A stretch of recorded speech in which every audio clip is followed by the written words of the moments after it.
आज जो हम लोग पढ़ने जा रहे हैं क्लास 10 के लिए जो है ना, प्रकाश का परावर्तन यानी रिफ्लेक्शन ऑफ लाइट का एक फॉर्मूला है जिसको सिद्ध करना है कि F बराबर R/2 होता है। इसी को हम लोग अभी सिद्ध करने वाले हैं। इसके लिए आपको कुछ नहीं करना है, एक अवतल दर्पण लेना है। एक अवतल दर्पण जिसका बाहरी सतह रंजित है और एक प्लेन जो है ना, एक सीधा सिंपल रेखा लेना है और रेखा से एक किरण को क्या करना है कि एक किरण को जो है कि इस सतह से टकराना है। इसके लिए आपको एक किरण इधर से भेजना होगा। तो एक किरण यहाँ से चली और जाकर यहाँ पर दर्पण से टकराई और टकराने के बाद सीधे F से होकर फोकस से होकर निकल गई। ये तो किरण हो गया। और उसके बाद ये जो गई जाने वाली जो भी किरण है उसको हम आपतित किरण कहते हैं और जो टकरा के आते हैं उसको परावर्तित किरण कहते हैं। और ये बीच में एक जो डॉट डॉट करके लाइन लिया गया है इसको हम अभिलंब कहते हैं। और ये तीनों के मतलब रेखा एक बिंदु पर जो है ना मिलती है, इसको आपतन बिंदु कहते हैं। इस प्रकार से एक रिलेशन होता है सब में। अब आपको बता दें कि यहाँ पर जो I लिखा गया है, यहाँ पर R लिया गया है, इसका एक अपना पूरा नाम होता है। I मतलब हिंदी में आपतन कोण यानी कि इंसिडेंट एंगल और R मतलब रिफ्लेक्टेड एंगल यानी परावर्तन कोण। ये दोनों कोण का जरूरत है इसमें क्वेश्चन में, इसलिए इस पर I और R पर ज्यादा फोकस कीजिएगा क्योंकि ये सवाल का पहला जो लाइन है इसी नियम पर यहाँ पर लिखा गया है कि एंगल ABC, ये जो लाइन यहाँ से कट रहा है A, B और C, ये जो I आया ये I इक्वल टू में एंगल, ये जो एंगल है CBF यानी ये एंगल CBF, ये दोनों एंगल एक दूसरे के बराबर है प्रकाश के परावर्तन के नियम से। जो प्रकाश का परावर्तन में दो नियम होता है, उसमें पहला नियम कहता है I=R यानी आपतन कोण परावर्तन कोण के बराबर होता है। नेक्स्ट इसको समीकरण हम 1-2 मान लेंगे। अच्छा, एक और समीकरण जो दूसरा बना है जिसमें एकांतर कोण लिया गया है, एकांतर कोण का मतलब भी हम समझ लेते हैं। दो समांतर रेखा लेंगे और उससे एक रेखा को प्रतिच्छेद कराएंगे, एक रेखा उससे होकर गुजरेगी। जब ही एक रेखा होकर गुजरेगी तो यहाँ पर एक एंगल एगो यहाँ पर एंगल बनता है। ये दोनों जैसे कि जेड, जो जेड हम पढ़े हुए हैं, जेड के एक दूसरे के अपोजिट में बनता है और इसी एंगल को हम लोग क्या कहते हैं तो एकांतर कोण कहते हैं। ये एकांतर कोण इसमें छिपा हुआ, ध्यान से देखिए। ये जो करने का मतलब ये जो एंगल है यहाँ से यहाँ तक, ये एंगल ये आके यहाँ से गुजरी हुई है तो ये एंगल एकांतर कोण है जिसको यहाँ लिखा गया है कि ABC = BCF, यहाँ लिखा गया है। ये एकांतर कोण हो गया। अब ये समीकरण 1 और 2 से लेंगे और समीकरण 1 और 2 से लेने के बाद इसमें ये और ये देखिए ध्यान से, दोनों जो एंगल है कॉमन है। एंगल ABC और एंगल ABC को कॉमन छाट के निकाल देंगे। अब आपको बच क्या गया, यहाँ CBF बचा और इधर जो बच गया वो BCF बच गया। तो ये दोनों में से हम B इधर का मतलब BF इधर आ गया और इधर का CF, यानी कि दोनों का जो है यहाँ से CF BF निकाल दिया। ये BF CF निकालने के बाद आप ये जो बन गया ये समीकरण 3 आ गया। समीकरण 3 आया तो याद रखिएगा समीकरण 4 भी आना है क्योंकि दो समीकरण से हमको ये प्राप्त हुआ तो फिर ये दो समीकरण और बनेगा तो एक और समीकरण नया प्राप्त होगा। तो माना कि अब यहाँ ये जो सेंटेंस लिखा गया, माना कि बिंदु B जो है P के बहुत निकट लाने पर, इसका मतलब थोड़ा सा यहाँ समझ लेते हैं। ये मान लीजिए कि दर्पण और यहाँ से कोई रेखा है जो हम पर जाकर P से टकराती है, ये आपको केंद्र है। अब कहने का मतलब है यहाँ पर F है तो यहाँ से आप B यहाँ लिए हैं तो आपको दिखाई दे होगा कि ये रेखा में तो बहुत अंतर है, बहुत छोटा बड़ा है रेखा। लेकिन ध्यान कीजिएगा इस रेखा को यहाँ न ले आकर सपोज कीजिए कि आप एकदम नजदीक यहाँ ले गए, आप B को यहाँ रख लीजिए तो अब आपको क्या लगेगा, ये जो PF रेखा है वो BF रेखा के एकदम इक्वल टू है, बराबर, जो समद्विबाहु त्रिभुज का रूल कहता है। तो ये दोनों रेखा बराबर है। ये कब होगा मुमकिन, जब ये B को थोड़ा सा और नीचे खिसकाएंगे, कहाँ रहेगा P के पास लाएंगे। वही सेंटेंस यहाँ लिया गया कि माना कि B जो है P के नजदीक लाने पर, जो ही नजदीक लाओगे तो एक नया सेंटेंस बनेगा, वो ये बनेगा कि PF के बराबर BF हो जाएगा। ये PF के बराबर BF आ जाएगा, समीकरण 4 हो गया। तो अब समीकरण 3 और समीकरण 4 से एक नया चीज प्राप्त करेंगे, 3 और 4 से जाएंगे तो इसमें का बीएफ और इसमें का बीएफ दोनों क्या हो जाएगा, कॉमन हो जाएगा। इधर का बीएफ इधर का बीएफ को हटा देंगे तो बच जाएगा CF I = PF। ये CF और PF का रिलेशन देखिए यहाँ क्या है, ध्यान से देखिएगा। CF यहाँ से यहाँ तक की दूरी है और PF यहाँ से यहाँ तक की दूरी है। ये दोनों किसके अंदर आता है, दोनों PC के अंदर आ जाता है। और PC क्या है, PC एक ये सेंटर से C और P इसके बीच में F है, तो यहाँ से यहाँ तक की दूरी को हम मैथ की भाषा में भी समझ चुके हैं कि वृत्त की जो आधी दूरी होती है उसको त्रिज्या कहते हैं। तो वृत्त की आधी दूरी हो गई, इसको हम R भी कह सकते हैं, याद रखिएगा। अभी थोड़ा देर आगे काम पड़ेगा, इसको R कहेंगे, इतना इतना। C ये जो PC है ना, इसको क्या कहेंगे, R कहेंगे, जो कि इसको त्रिज्या से इंडिकेट कर सकते हैं। चलिए आगे देखते हैं। तो इसमें क्या हो जाएगा कि यहाँ पर यह भी बताया जा रहा है कि CF PF एक दूसरे से बराबर है, तो ये दोनों को एक साइड में जोड़ेंगे, यानी कि दोनों को जोड़ने के बाद जो इक्वल टू में प्राप्त होगा वो PC होगा, क्योंकि पूरे लाइन का ये दोनों क्या है, आधा आधा भाग। ये आधा आधा भाग को जोड़ के वो पूरा PC बना। अब देखिए यहाँ पर क्या करेंगे कि हमको या तो 2 यहाँ CF बनाना होगा, नहीं तो 2 PF बनाना होगा। तो यहाँ CF बराबर PF को इंडिकेट करेंगे, दर्शाएंगे। तो यहाँ पर PF ले लेंगे तो एगो PF लेकर 2PF हो जाएगा, नहीं तो ये CF उतारेंगे तो इसको भी हम CF लिख देंगे। तो CF मिला के 2CF होगा।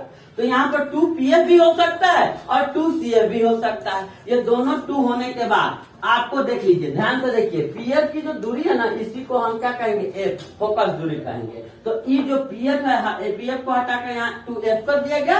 अब PC अभी हम थोड़ा देर पहले बोले कि PC मतलब हो गया त्रिज्या, तो PC को हटाकर R रख दिया गया। अब क्या होगा, F बराबर ये चूंकि इंटू में है 2F, तो इंटू आके इधर डिवाइड में होगा, यानी कि ये आपको सिद्ध हो गया, अगर R बाई इसका 2 हो गया, ये प्रूव हो गया। तो इसी प्रकार जैसे ये आपको F बराबर R/2 सिद्ध हुआ है, इसी प्रकार अभी हम सिद्ध करेंगे अवतल दर्पण का जो सूत्र होता है। चलो उसको देखते हैं।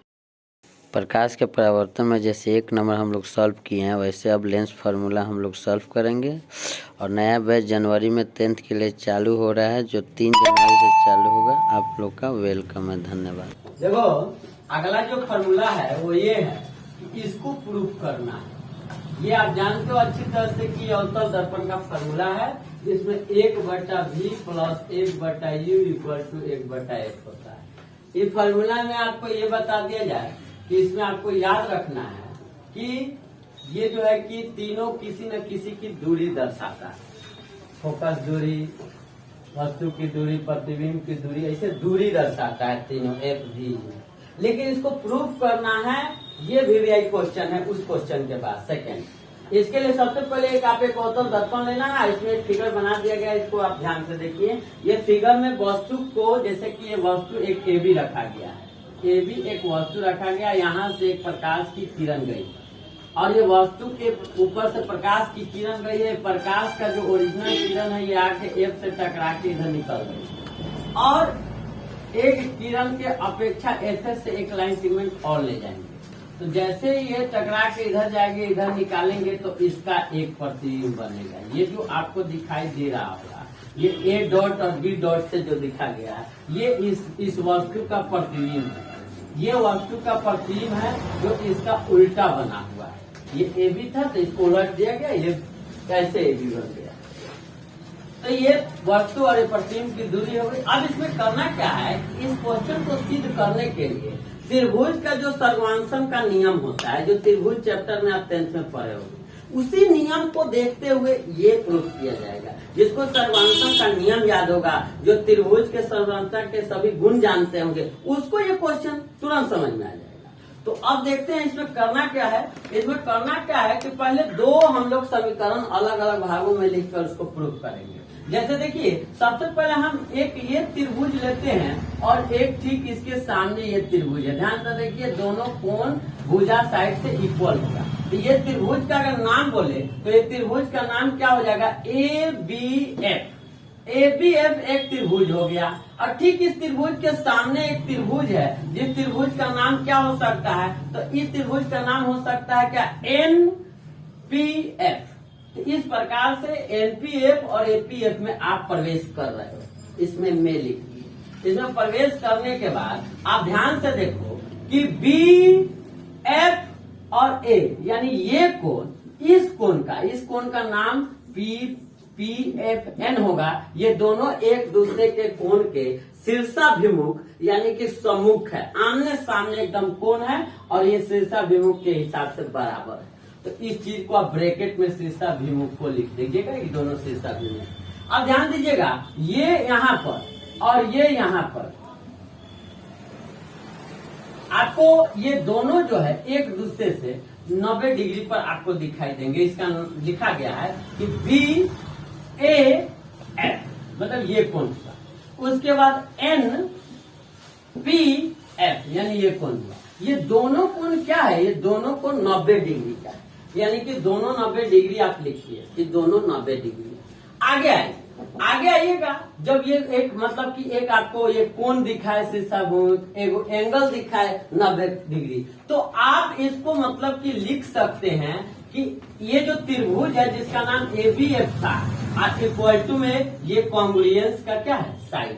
तो ये कॉन्ग्रुएंस के साइन में अब दो ही ये रहने दीजिए, ये कॉन्ग्रुएंस के साइन में इधर क्या है? तो NPF है। ये दोनों त्रिभुज ए मतलब एंगल के आधार पर इक्वल हैं। इस चीज को आप समरूपता के नियम से लिख दिए और इसी के बेस पर आप समीकरण 1 प्राप्त कर रहे हैं। समीकरण 1 में क्या लिखिएगा? ये जो लाइन सेगमेंट है ना जिसका नाम AB है, ये आपको PN, ये इसके ठीक अपोजिट इस लाइन सेगमेंट के बराबर है, तो बटा में लिखा गया। इस लाइन सेगमेंट को ये लाइन सेगमेंट दिया गया और उसके बाद AF, ये जो है आधा दूरी AF, ये AF आपको PF के यानी आधा दूरी के बराबर। ध्यान दीजिएगा, जो समीकरण 1 आपका बन रहा है वो समीकरण जो ही 2 में जाएंगे तो उसमें एक भाग 6 एक्सरसाइज में हम बताए थे कि उसमें का एक भाग क्या होना चाहिए? कॉमन होना चाहिए। तो अभी ध्यान से दीजिएगा कि AB/PN और AF/PF जो आया है, अब हम थोड़ा सा दूसरा त्रिभुज लेते हैं। ध्यान से देखिए, ये त्रिभुज इसको 3 और 4 के लिए रख देते हैं। ध्यान से देख रहे हैं ना, ये त्रिभुज ये यहाँ से जो ऑब्जेक्ट है इसके वजह से ये एक त्रिभुज बन चुका है। ये त्रिभुज और ये त्रिभुज को अब हम लेकर अगला समीकरण को सेट करेंगे। तो इस त्रिभुज में घुसते हैं तो इसका नाम लिख देते हैं कि इसका जो नाम होगा, ये दोनों त्रिभुज का एक का नाम होगा MPF, ये त्रिभुज हो गया। और इसमें घुसेंगे तो लिखेंगे A.B.F इस त्रिभुज में। अब इसमें घुसेंगे तो इसमें भी इसी के आधार पर एक शीर्षाभिमुख होगा और एक 90 डिग्री होगा, सेम टू सेम। इसमें भी यहाँ और यहाँ पर जो है कहने का मतलब है 90 डिग्री होगा ही, कंफर्म है। तो ये दोनों को शीर्षाभिमुख और 90 डिग्री लिखा गया है कि एंगल MFP आप देख लीजिए, MFP मतलब ये कोण इस कोण के क्या है? शीर्षाभिमुख है यानी सम्मुख है, सामने है, बराबर है। और फिर यहाँ पर ये 90 डिग्री है, उसके लिए लिखा गया है MPF, यानी कि आपको MPF यहाँ MPF ये 90 डिग्री हुआ। इसके बदले में इधर लिखा गया है B.A.F। F में डॉट नहीं है, सिर्फ BA में डॉट है। चूंकि डॉट इसलिए लगाया गया कि ऑब्जेक्ट सिर्फ AB है, तो A.B. उससे थोड़ा सा डिफरेंट दिखाने के लिए कॉमा लगा दिया गया है। जैसे हम आप लोग को बहुत बार बोल चुके हैं कि जब जुड़वा बच्चा होता है ना तो टीका लगा दिया जाता है ताकि पहचान में राम कौन है श्याम कौन। तो यहाँ पर टीका लगा दिया गया है कि दोनों डिफरेंट लगे। तो ये आपको ये दोनों 90 डिग्री हो गया। अब इसमें भी आपको ये दोनों त्रिभुज जैसे इस तरह से कॉन्ग्रुएंस था, ये भी आपको आ गया। इसमें भी आप ये मैटर डाल सकते हैं, चाहे नहीं भी डालिएगा तो कोई दिक्कत नहीं है। सेम टू सेम मतलब कि ये दोनों प्राप्त हुआ। तो इस पर आपको क्या प्राप्त हुआ? इस पर प्राप्त हुआ कि ये जो लाइन सेगमेंट है MP, ये लाइन सेगमेंट ये A.B. के बराबर है। ये डॉट ये बराबर है, जैसे इसमें ये बराबर था तो इसमें ये बराबर है, इसको बराबर लिखे। और इसमें भी ये देखिए इतना, ये CF इक्वल टू PF यहाँ पर, तो यहाँ पर PF लिख दिया गया और यहाँ पर A.F लिखा गया है, यानी कि यहाँ से लिया गया है। आपको यहाँ से न लगे, यहाँ से लिया गया, इसमें यहाँ से लिया गया था, इसमें यहाँ से लिया गया। बस दूरी यही है, फर्क यही है कि इसमें इतना दूरी था, इसमें इतना दूरी था। इसी को हम समझने के लिए जो AP लिए हैं इसके बदले हम PN ले सकते हैं, क्योंकि जितना दूरी इसकी है उतना ही दूरी इसकी है। तो इसमें जैसे हम PN लिए थे इसी तरह इसमें हम PN ले सकते हैं। और उसके बाद यहाँ जो MP है ये इसके बराबर हो सकता है। तो हम आपको थोड़ा देर पहले बोले थे कि इसके दोनों भाग में से एक भाग क्या होना चाहिए? कॉमन आना चाहिए। तो ये जो हटा कर ये चीज जो है ना, ये दोनों को हटाकर हमने ABY/PN लिखा इस समीकरण को, इसको सेम करने के लिए। और ये बराबर भी है, देख लीजिए आप, ये MP जो है ये इसके बराबर या इसके बराबर, ये इसके बराबर हो सकता है एक दूसरे से सब। क्यों? क्योंकि समरूपता के नियम हम लोग जो पढ़ रहे हैं, इसके आधार से भुजा कौन कौन बराबर होता है। तो इसकी भुजा ये, इसकी भुजा एक दूसरे से बराबर होगा, तो इसको हटाकर हमने ये ले लिया। आप बगल में ये आपको ये जैसे था वैसे उतर गया। तो जैसे समीकरण 1, 2 हम यहाँ पर जाएंगे समीकरण 1, 2 से, तो आपको ध्यान से देखिए कि ये चीज और ये चीज, इसको हम छाट देंगे। इसको जैसे छाटोगे, हटा दोगे, तो क्या बच रहा है? ध्यान से देखिए, AF बच रहा है और PF बच रहा है, इक्वल टू में यहाँ PF बच रहा है और AF बच रहा है। ये आपको जो बचा हुआ भाग है ये देखिए। अब थोड़ा सा आगे बढ़ते हैं, आगे देखिए, यहाँ पर आ जाइए, ध्यान दीजिएगा। ये जो AP है ना, ध्यान दीजिए, यहाँ से यहाँ तक की दूरी है, इनमें 2 भाग है, एक यहाँ से यहाँ तक है, एक यहाँ से यहाँ तक है। तो दोनों भाग को यहाँ पर हमने लिखा है कि AP जो है, एक एग्जाम्पल लेते हैं, जैसे कि ये A है, ये P है, और यहाँ पर बीच में क्या है? F है। तो आप देखिए ध्यान से कि ये जो आपको क्या लाना है, आपको लाना क्या, आपको AP लाना है। AP जो लाना है, ये AP में से ये PF यानी आधा को घटा देंगे तो क्या बन जाएगा? यहाँ AF बन जाएगा। तो यहाँ पर क्या लिखा गया है? AP मतलब पूरा में से माइनस PF यानी आधा को घटाया गया है। इसके लिए घटाया गया है AF के लिए। यहाँ पर क्या था? मिट रहा है, देखा दे, AF था। यहाँ पर क्या था?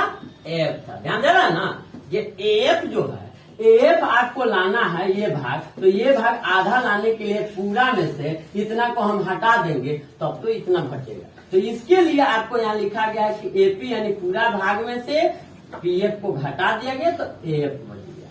तो ये हो गया, नीचे PF था तो PF का PF रख दिया, इधर का PF ही छोड़ दिए। और अब क्या लाना है? आपको लाना है A.F। अब देखिए A.F यहाँ पर है, A डॉट और F यहाँ से यहाँ तक की दूरी। तो अगर हम पूरी दूरी लिखते हैं, मतलब A.P तक जाते हैं, हम लोग A.P तक जाते हैं उसी नियम को फॉलो करके कि ये A डॉट है, ये P और बीच में मान लो F है। आपको लाना क्या है? A.F लाना है, मतलब इतने लाना है। तो पूरा AP में से मतलब A.P में से ये PF को क्या करेंगे? माइनस करेंगे। PF को जो है माइनस करेंगे यानी हटा देंगे, तो इतनी दूरी बच जाएगा, यानी A.F दूरी बच जाएगा। A.F यहाँ हो गया। अब क्या करना है कि यहाँ पर थोड़ा सा समझना है, इस चीज को समझना क्या है, ध्यान दीजिएगा। AP जो है, ध्यान दीजिए AP कहाँ है? AP आपको कहाँ है? तो ये F हो गया, तो AP आपको यहाँ से यहाँ तक जो है पूरा AP। तो AP को हम क्या मानेंगे? पूरा यहाँ से यहाँ वस्तु रखा गया ना, ये प्रतिबिंब है ना, तो यहाँ से यहाँ तक क्या हुआ? वस्तु की दूरी, वस्तु की दूरी। तो चलिए वस्तु की दूरी को माइनस U से इंडिकेट किए, तो वस्तु की दूरी को तो U से इंडिकेट किया जाता है। अब ध्यान दीजिए PF कहाँ है? PF इतना दूरी है, तो इसको हम फोकस दूरी बोलते हैं, या ध्रुव से F की जो दूरी होता है उसे फोकस दूरी कहते हैं परिभाषा में, याद रखिएगा। और ये जो PA डॉट है तो वस्तु का प्रतिबिंब बना है, ये तो प्रतिबिंब है, तो यहाँ से और P की बीच की जो दूरी होगी वो प्रतिबिंब की दूरी होगी माइनस V से। ऐसे मान लेंगे UFV। क्यों मानेंगे? क्योंकि ये सब दूरी इंडिकेट कर रहा है, वस्तु की दूरी, यहाँ से फोकस दूरी और यहाँ से प्रतिबिंब की दूरी। सबको यहाँ P से ही देखते हैं, मतलब जहाँ दर्पण है, दर्पण से सामने ही में सबकी दूरी नापेंगे कि दर्पण से इतना दूरी पर वस्तु रखा गया है, दर्पण से इतना दूरी पर फोकस दूरी है, और दर्पण से इतना दूरी पर क्या है? प्रतिबिंब बना है। तो ये जैसे ही रखेंगे, ये देखिए ये सब चीज उड़ जाएगा। जैसे आप मैथ में वैल्यू बैठाते हो, x का वैल्यू 2, x का वैल्यू 5 बैठाते हो, उसी प्रकार AP का वैल्यू, AP को हटाकर आपको क्या लेना? माइनस U ले लेना। यहाँ PF है तो PF को हटाकर माइनस F ले लेना, बीच में जो माइनस है वो माइनस रह लेगा। PF की दूरी आपको PF की दूरी क्या मानना है? माइनस F मानना है। इधर PF है तो माइनस F, और इधर जो है कि A.P है तो A.P को आप क्या माने हो? V माने हो तो माइनस V, फिर यहाँ से माइनस ये आ गया, और फिर PF है तो PF को आपने क्या माना? Minus F। अब कुछ नहीं करना है, यहाँ से क्रॉस मल्टीप्लाई गुना करना है। ये माइनस U और माइनस V में इंटू करोगे तो ये माइनस माइनस कट जाएगा, U भी आ जाएगा। ये माइनस माइनस करोगे तो कितना हो जाएगा, तो प्लस ऑलरेडी एफ है, एफ प्लस में, प्लस एफ में माइनस भी से गुना करोगे तो माइनस भी एफ आएगा। मतलब इससे दोनों में गुना हुआ, फिर इससे दोनों में गुना करके 4 भाग आपको आ जाएगा। अब फिर माइनस एफ में माइनस एफ से गुना करोगे तो minus minus plus f square, तो ये plus f square equal to है यहाँ पर, और इधर भी प्लस एफ स्क्वायर है। तो देख रहा है ना, इक्वल साइन में, इक्वल टू में दोनों साइन सेम होता है, तो ये दोनों क्या होगा, कट जाएगा। अब देखिए क्या बच रहा है, आपके पास u भी बच रहा है, uf बच रहा है और vf बच रहा है। बराबर में आपका क्या है, बराबर में कुछ नहीं है तो 0 रख लीजिए। अब इसमें क्या है, ये तो ऑलरेडी प्लस में है, दोनों को उठा के उधर भेजिए, तो ये माइनस वाला भी प्लस में हो गया, ये माइनस वाला भी प्लस में हो गया, 2 भाग उधर गया, 1 इधर आ गया।